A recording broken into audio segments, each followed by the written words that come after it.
Hello everyone, I'm Denise Love, and today I thought we would do a little updated studio tour. And I've got a couple studio tours on my channel already, so you can kind of go back and look if you want to see the progression of things that I change, because now I seem to make some big changes every single year. And part of that is because maybe I've made a decision and it didn't work quite like I thought, or maybe I'm going, other directions in my business for that year and I need other tools and accessories available to make things even easier for me, or maybe I've decided to just change things up and do a little bit better with my storage, which is what I did this year. So I want to just kind of walk you around the studio and show you what are my favorite bits, definitely ones that I'm going to keep going with, and what are some changes that I made, because I've had plenty of people ask. There's new people here on the channel, and I thought might be fun to do a little updated studio tour. So I'm going to just kind of show you around each of the areas. So let's get started. So my studio is an extra bedroom in my house that I've turned into my studio. And as you walk into the door, the first areas that you see is the table here where I do a lot of my work. And then to the right of that, you see a dresser and a cabinet there, and I keep a lot of the art supplies that I'm working with during filming of some videos. I keep those in that cabinet, and I'll show you what's in those in a moment. And then I've added some bits to each side here that I really love that we'll take a closer look at in a moment. And then I've just changed up my cart that I keep right here beside my seat so that it's more stuff that's super close at hand as I'm filming, so I can just grab the things that I use the most frequently. So let's just take a look at what's in some of these. So in this dresser further away from me, I keep lots of extra supplies like watercolor powders, old watercolor sets. I've got alcohol ink stuff under here. I don't really do much with alcohol ink anymore because it gives me a headache, even though I've got some good ventilation. But this is my alcohol ink storage under here.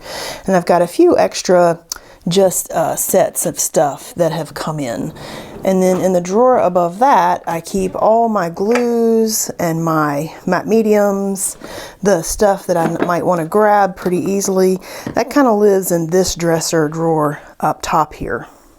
And then on the side that sits closest to me as I'm filming, this bottom drawer has my Kuretake watercolors, my Kisso. I'm just never gonna live down the Kisso. First time I ever read that, I thought, isn't that a weird name? And now it's kind of stuck in my brain.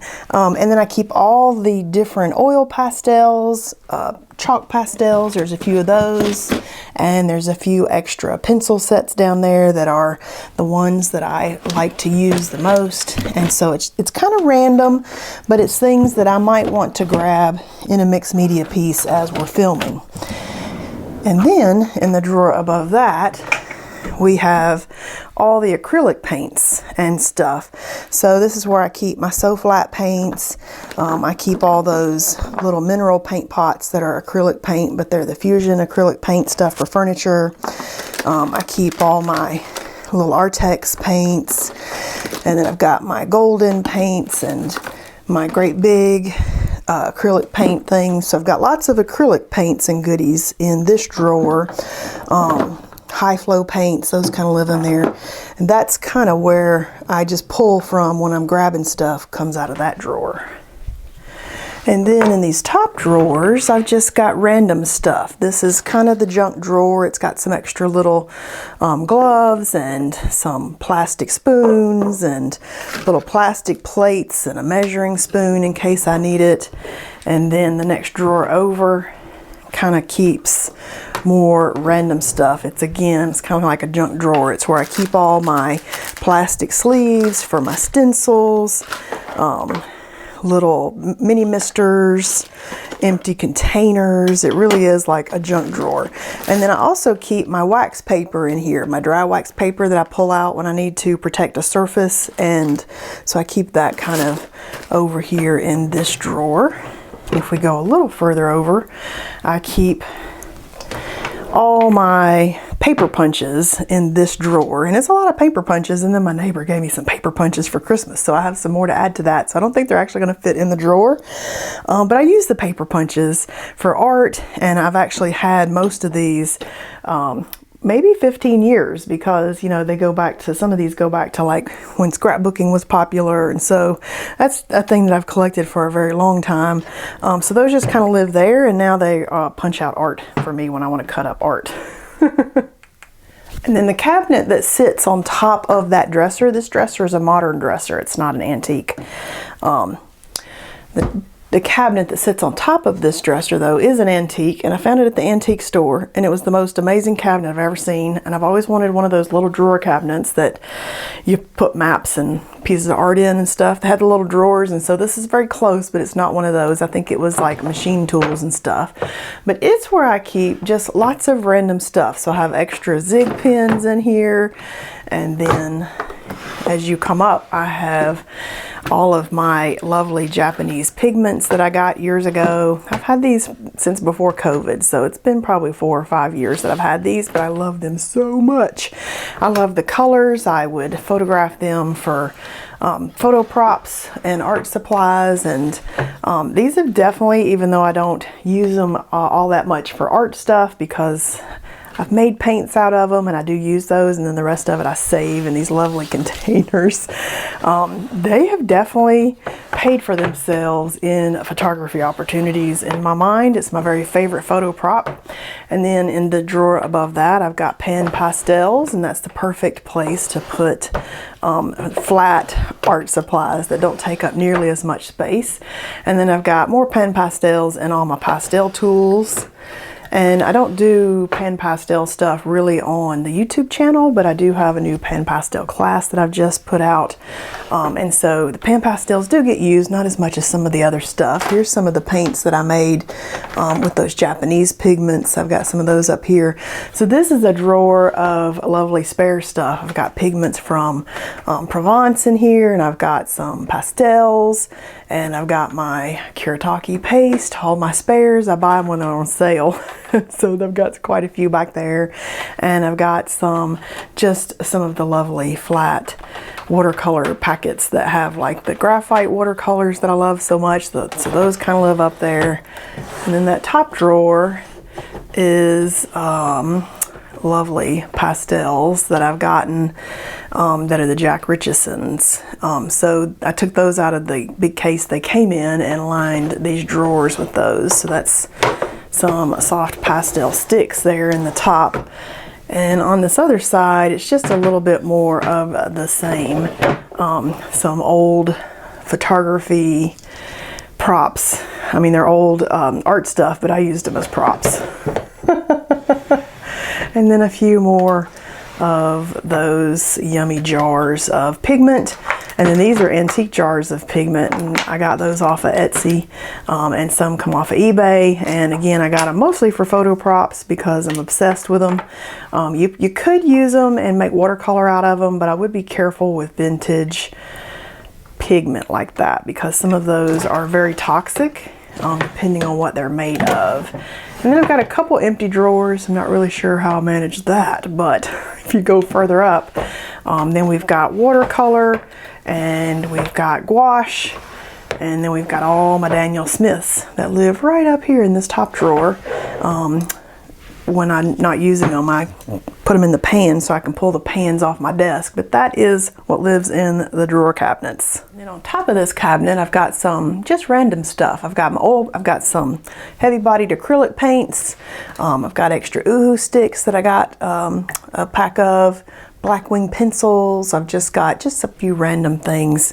And then on top of this one, I've also got some random stuff. I've got some more pastels, my color cubes, and on this side I've got some Sennelier pastels in a vintage drawer piece that I got at the antique store.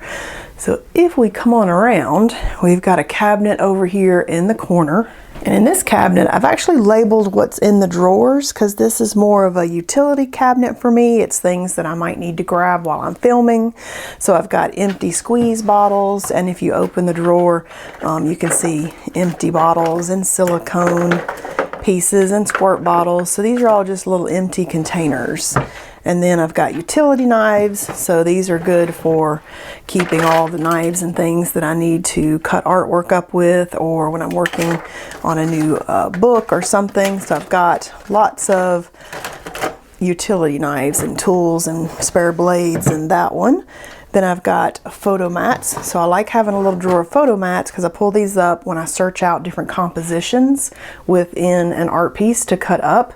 And so I have a drawer now of different sized photo mats, and it's got a label on it so I can remember where I've put them, because let me tell you, I can't remember where I put stuff anymore.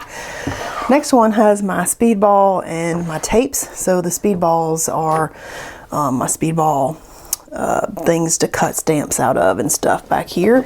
Not something I use too often, but at least it's labeled and I can find it. And then here's all my little artist tapes and painter's tapes that I pull out to tape up pieces.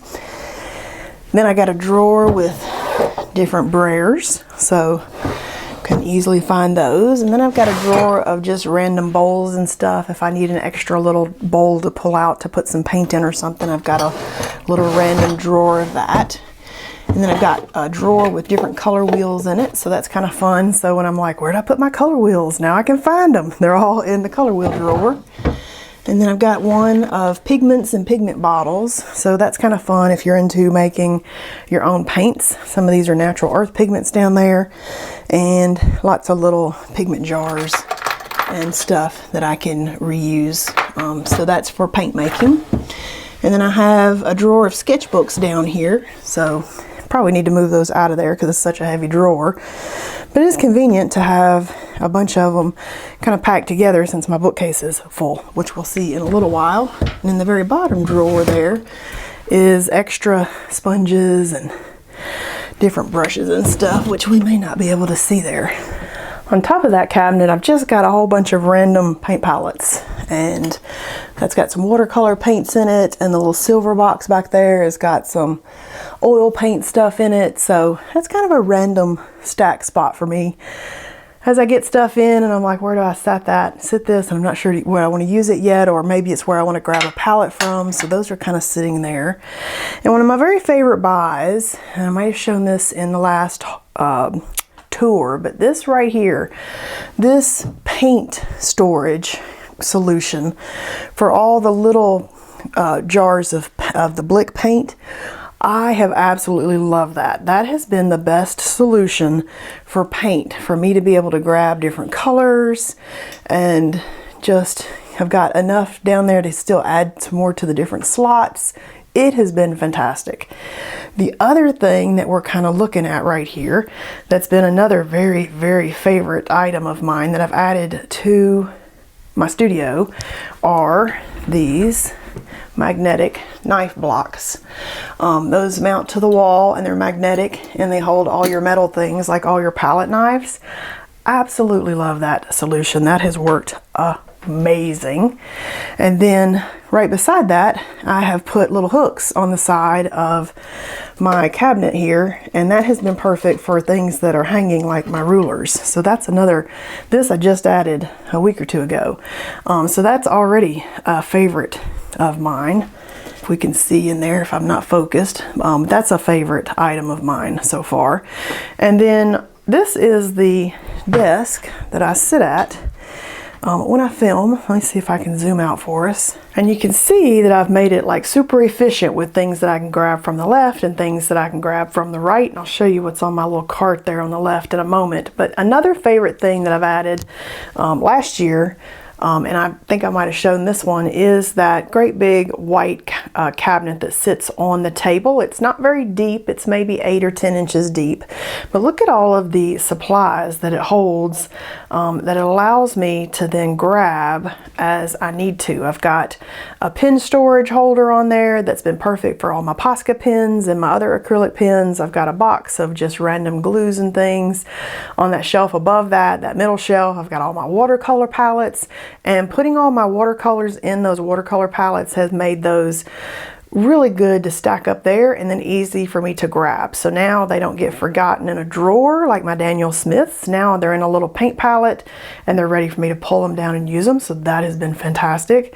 And then on that top shelf, I've got different paint brushes and gesso and my pastel sprays. So I love that.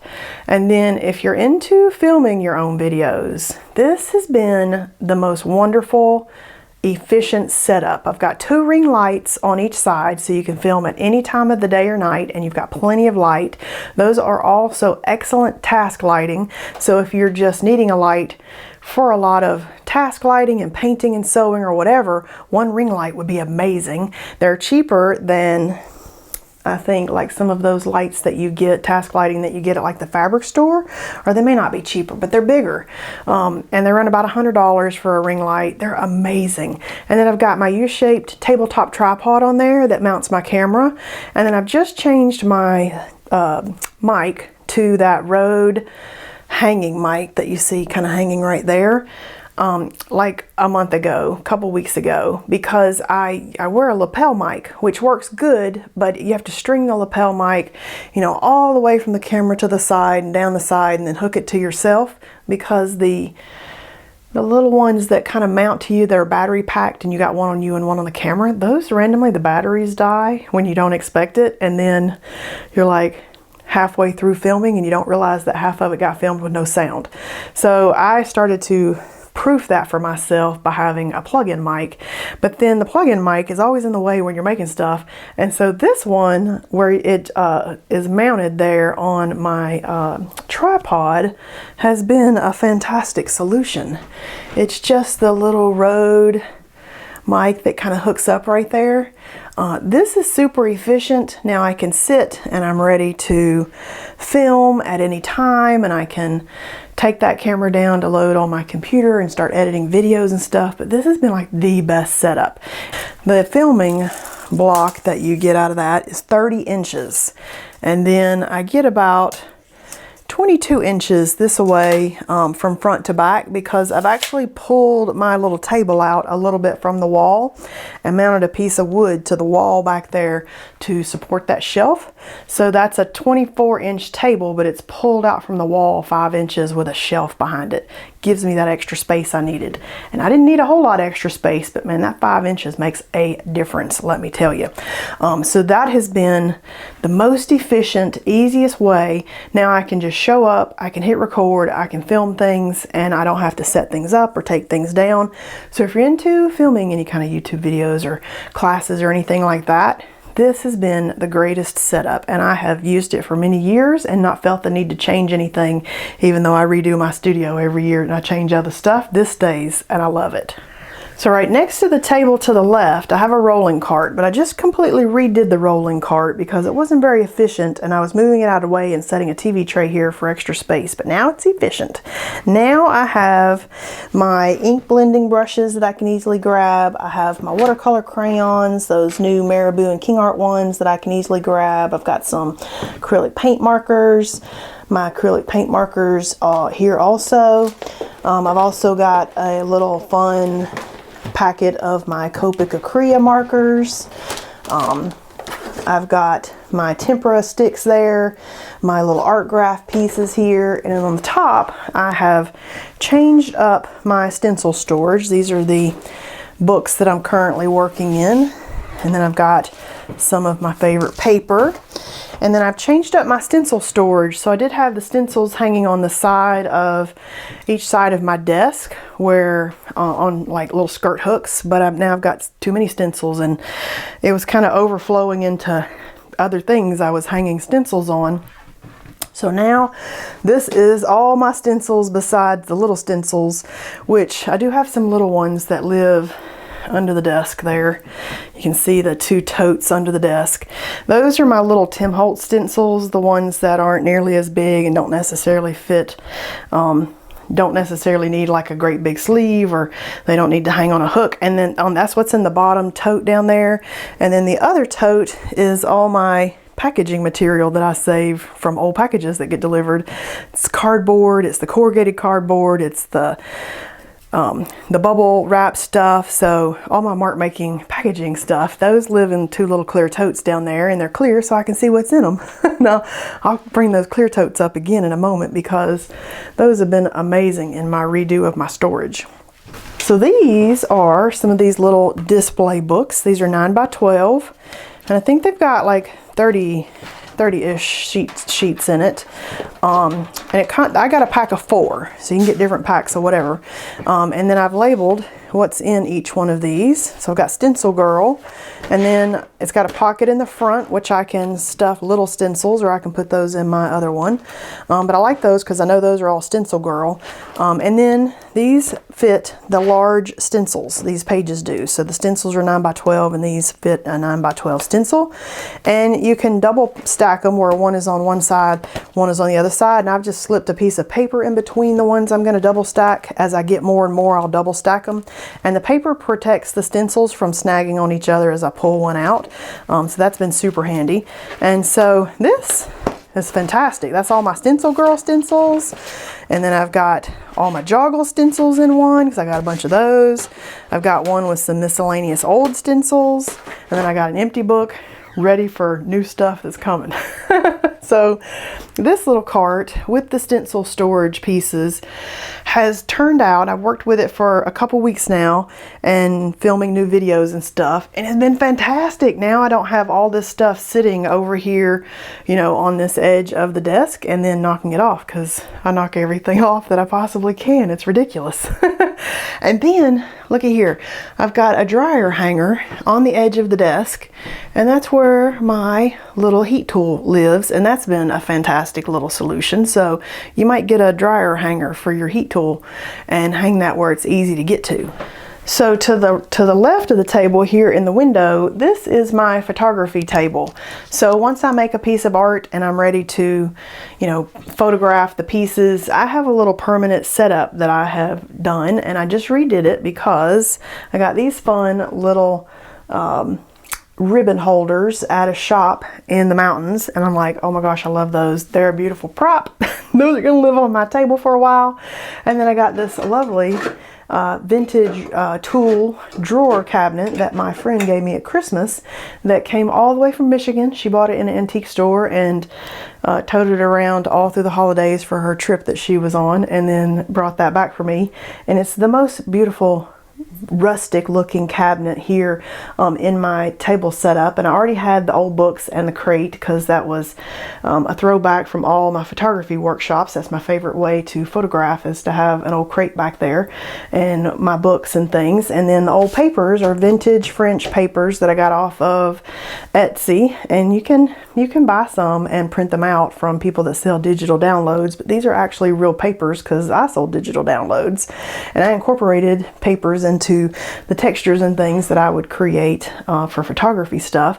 And so it's now the perfect backdrop for photographing, putting the piece of art on the table, having the whole setup ready. I've got a scrim in the window to block the sun hitting my table directly, but giving me really pretty diffused lighting from the one side.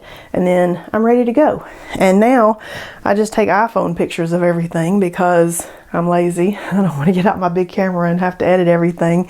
And the iPhone takes such good pictures that for Instagram and for class photos, it's just perfect. And if you just have a nice setup with some good lighting, you can get great photos with something as simple as your phone. So this is my permanent setup for the photography stuff. And I'm glad now that if I come back further, you can kind of see where that table is. And I'm glad now that I have those skills, even though I'm a little tired of the photography side of things after doing it for 13 years. This is my 13th year in business. Just had to think there how many years I've been in business, and I'm glad I started shifting to the art because I'm just burned out on the photography stuff. But I do love that I have those skills. I don't have to like ask somebody else to help me come take pictures. So behind that table, I've got ribbon storage now hanging from the spot beside the window. Let's see if I can just get a better view of that. And let me tell you, I can't even tell you how happy it makes me to look over at the window and see the ribbons hanging down. And they're just hanging from a picture hook up there. And they're strung on, they've got all those spools have a hole in them. Most of those ribbons came from Hobby Lobby, but I like the velvet ribbons. And so they always run good sales at Hobby Lobby, and you can get the spools that have the holes in them. So they're strung on a piece of ribbon string. And then at the very bottom, they've got like a little pencil kind of holding it all in there, like an unused pencil that I've had, unused pencils that I haven't sharpened yet. Isn't that like super fun? But this, it just makes me so happy to look over there and see the ribbons hanging from the window. So I love that. It's kind of cool if in your studio you can make little spots of things that just make you ridiculously happy when you look at it. And for me, that little drawer of pastels that were over here, just kind of sitting up there, that makes me ridiculously happy to look over there and see all the fun colors in there. My paint storage and my knife storage, another thing that makes me ridiculously happy. My little photo table, super fun. And then those ribbons are like the best. And so I really enjoy coming up here into the studio and hanging out because I can look around and see all the little things that make me super happy. So this little cabinet is a fun new addition that I did in the last several months, and it's fabric drawers, and I've got two of them, so I'll show you the other one in a moment and show you how you can open and store stuff really good. This one has fabrics and just a mismatch of old papers and ephemera and stuff like that. So that's a good storage for just extra stuff that I need to have a place for. And then on top of that, I've got my bookmaking supplies, because most of my bookmaking stuff goes in that box. It all fits in the box, the different threads and needles and stuff like that. And on this side, I've got two of those. And so what's really cool about these, and I'll bring you a little closer. These are from Amazon, and they were super easy to put the whole thing together. You just had to, they just came out unfolded and the bottom fit in it. But you can see like it's got a lot that will fit in these. I've got ribbon storage, I've got random ephemera, fabric, again in that one. So those have been a really nice solution for storing some of my bookmaking fabrics and things that I'd like to have.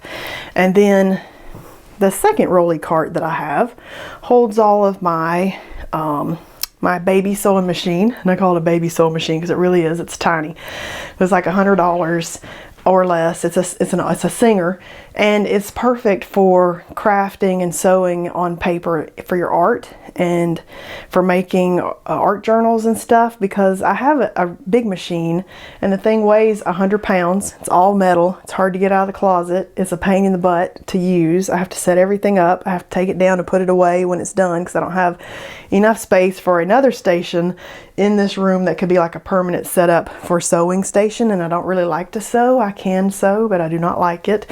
But I do like having the option to have a little bit of threading and sewing for my art journals and my art. So now I have a baby sewing machine that fits right on the top of a rolly cart, along with my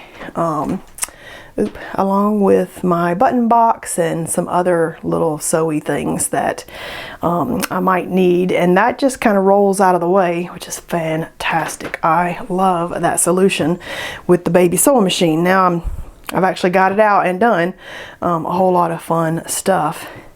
And then this wall, I love this wall now too. Every time I walk in, it just makes me smile also. So this wall, I've got the shelf above where I can put some art. I've already lost a piece of art that I had stacked on top of the bookcase, not on a shelf up there. It just fell behind the bookcases. And I was like, we might not retrieve that for a while because the bookcases are full. And the bookcases I gathered all the books from around my house, and that took up those first two rows. And then on the bottom row, I had magazines because I like those Stampington magazines with the studios and the journaling and all those that they make, and so I had those down there. And then I keep buying books because I'm ridiculous. Just like with the art supplies, I want them all. And if I like a subject, say art journaling, then I want all of the fun art journaling books to be able to look at for inspiration and enjoy and share.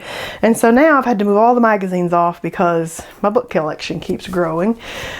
And I love coming up and looking at the different books. And I probably should weed through the ones that I'm just no longer interested in, like photography, food photography, and stuff like that. But I don't know, I just can't give it up. So now I love the bookshelf. The ones below are all the different subjects I've collected. You've got photography ones, you've got home decorating ones because I have a degree in interior design, and some of those are super inspirational.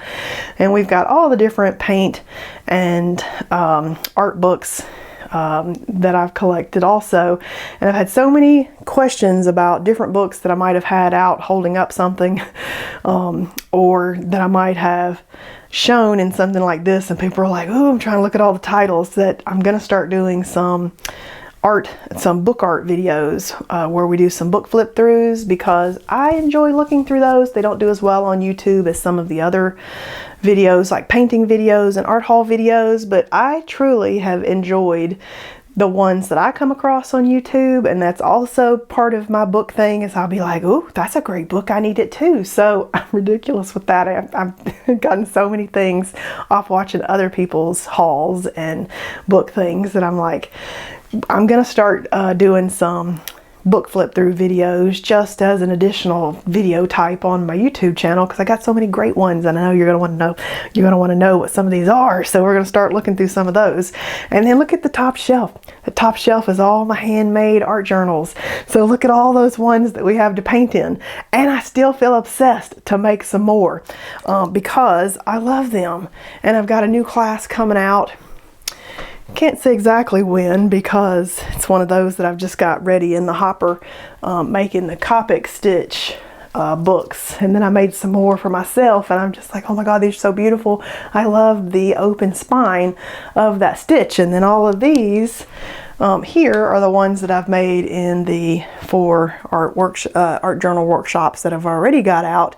And those I've been pulling from. I've been painting in my big Dina Wakley one, which inspired the workshops when they retired that big one, which they have come back out with her very first small one. So you still get the small one for a very tiny amount of time, and then they're going to be gone forever. They did an extra print of it.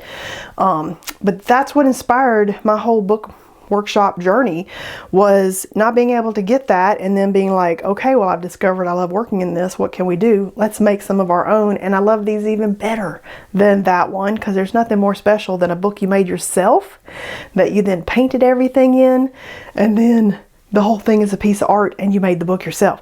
So I've got like a whole bunch there that we haven't even got started in, or maybe they have 1 or 2 paintings in, because I've been working in the 2 pretty steadily. So we may be seeing fun art journaling for years.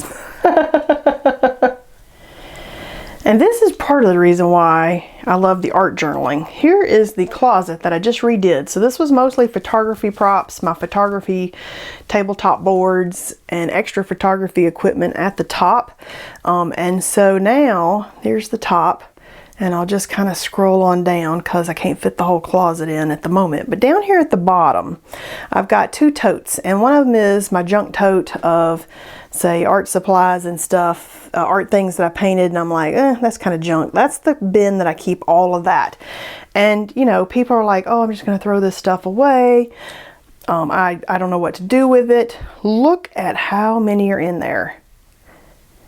A bunch. You see that tote? It's full. It is full. So we all paint things that we don't love.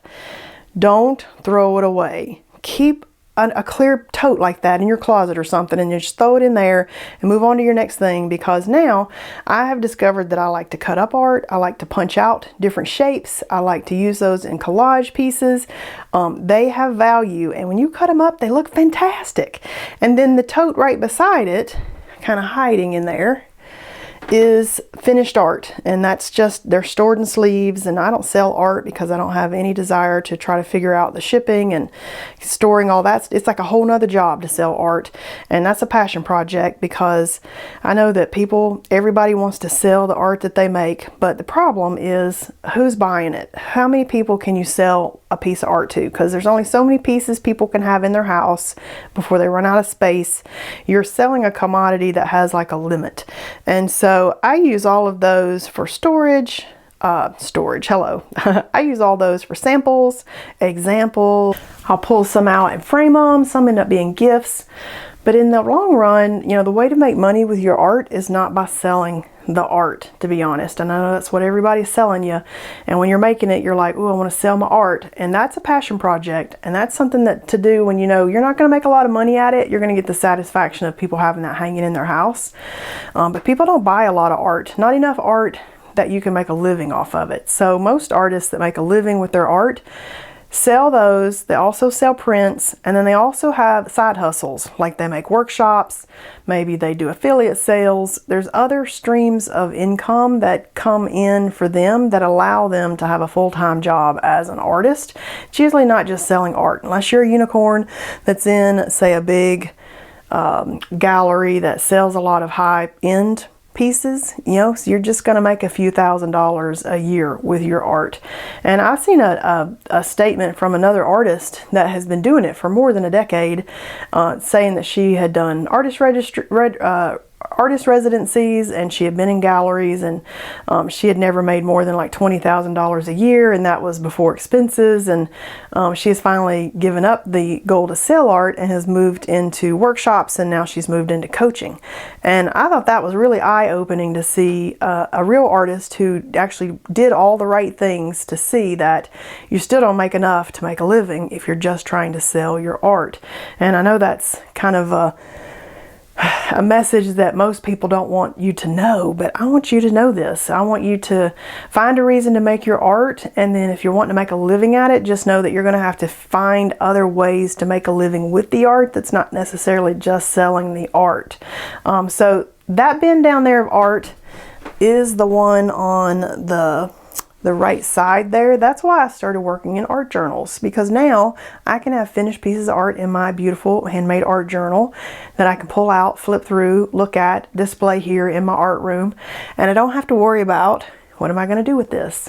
And am I just going to put this in a bin in my closet that I'm never going to pull out because it's heavy and it's a pain to get out and look at it? Now it's in an art journal, and that's kind of why this year I have leaned so heavily into making the art journal, so the journal itself is very meaningful, and then making the art in the journal instead of pieces that I got to store away. And that doesn't mean that you can't sell the art that's in the journal. You can certainly take them out of the journal if it's something extra special, and you can scan it in and make prints of it and make different accessories with your art on it, so you can still use it and sell it. But in a book, it's now you can pull it out and enjoy it in the book and show it off and get excited about it. And so that's why I've really leaned into making the art journals this year. So if you saw one of my other studio tours, you saw in the closet in the hallway is where I kept most of the paper and such that you see over here now. So now all the paper is over here, and I'm slowly using all that paper I've got. I like buying paper when it's on sale, and so some of those papers have gone to make the art journals, and you can make a lot of these beautiful art journals with just 1 or 2 pads of paper, so it's not super expensive, and you can pick your very favorite paper to work on, and I really love that. So that's where my paper storage lives now. And then I've got an oil paint box and an acrylic ink box, so those I can pull the whole box out when I'm ready to work with those. And then that metal shelf is a shelf that I added into this closet. Now this closet holds so much stuff because I only had one metal shelf in there, the one on this other side, and then I added a second one, and that's been amazing because now this closet fits a ton. On this side, I had photography props, and I've moved all those out to the hall closet, and I have went to Home Depot and got lots of little clear bins, and you can see it goes further back in there. What I love about these clear bins is now I can very easily, and these aren't frosted at all, like they're pretty clear, but now I can very easily see exactly what is in each bin. I don't have to wonder where my extra ink is for Kuretake. I can see it. You could probably see it.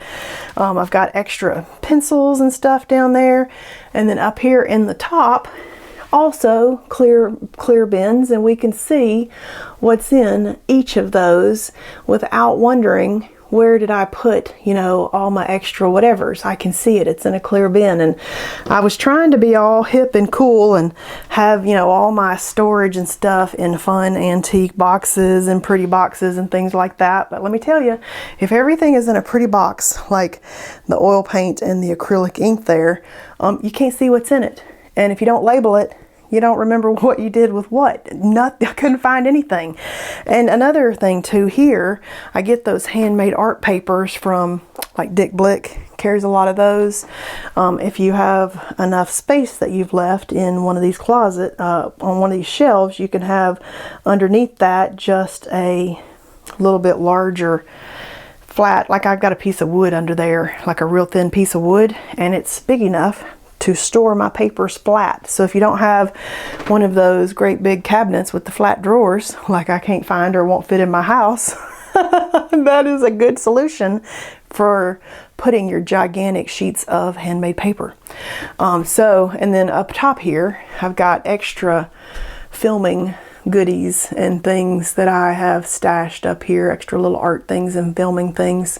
So that closet has now become way more functional for the art side of my business than it was before, because before I had a hodgepodge, some art stuff in here, some art stuff in the hallway, and it was just a big hodgepodge of stuff, and I love it. That has been the biggest organization thing that I've changed just this month, so I love that.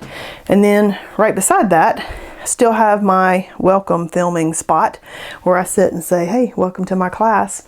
And I like having a permanent setup here. It's an extra desk that I can set my computer on and I can work at, or I can have it kind of cleaned up and then sit in front of it and talk to the camera and have a pretty little bit more professional spot that I'm sitting in front of rather than just a bunch of mess. And then I still love my flapjack pancake light. It's amazing, and I showed it in the last studio tour. Look at how thin it is. It's still too big. This is the 2-foot one. I think 18-inch would have been perfect. I've got it on a heavy-duty tripod there, so I don't knock it over and break it, which is definitely something I would do. And that has been fantastic. I pull it out, and when I'm doing a welcome video or whatever, it's been the best light ever. And then there's a bunch of junk under that desk. So right now that's my junk area that I'm not sure what to do with some of the stuff. I've got future art haul stashes of stuff that I got on sale and all the magazines. What a big mess. So I'm gonna have to like figure out what to do with that. And then if you're wondering, for all the photo peeps, where all the photo stuff went, this is the little hallway upstairs in my house. There's 2 bedrooms and a bathroom up here and a closet. So let me get where I can see this closet. I live in a townhouse, so this top floor is 2 bedrooms and a bathroom, and then the middle floor is like living room, dining room, kitchen, and then the bottom floor is the basement. I sleep in the basement because it's cooler down there. So this top floor has been perfect for having my studio and my little creative business. This is the closet that I had in the hall, and it had art supplies and a whole shelf there of paper and stuff like that. So now this closet has all the extra photography props, photography equipment, just different things that I've used with the photo stuff. So I hadn't got rid of the photo stuff, but it has moved out of the studio just because for the foreseeable future, I don't feel like making photography content. And, you know, like I was saying, this is my 13th year in business, and, you know, 90% of the businesses fail within the first year, even the first, you know, definitely in the first 10 years, most of them are gone. Most of them fail in the first year because people give up. People give up. People don't give up. That's the thing. Don't give up. Just keep plugging along. Get yourself a regular job and plug around along as a side hustle, because that's how I made this work early on. I did, this was a side hustle, and I had a full-time job, and then my parents got sick and I went to take care of them. And then I just managed to magically turn the side hustle into a regular business, which has worked out even better than I would have thought. And I wish my mother were here so she could see how well it worked out, because she thought I was gonna never be able to get a good job again when I quit my job to take care of her. And so I wish she could see where I am 13 years later. It's kind of amazing. So I hope you enjoy the little video, the little studio tour this time. We've got lots of different fun little storage ideas and things that I've changed up and I've added, and just trying to make my little space work for me again, because we all know we're staying put with real estate prices like they are. And so I just had to redo this every year, like, okay, how can I make this work for me again this year? What do I need to change? What can I add? What can I move? What can I reconfigure? And so this is the current iteration. Hope you enjoyed the tour, and I'll see you guys later.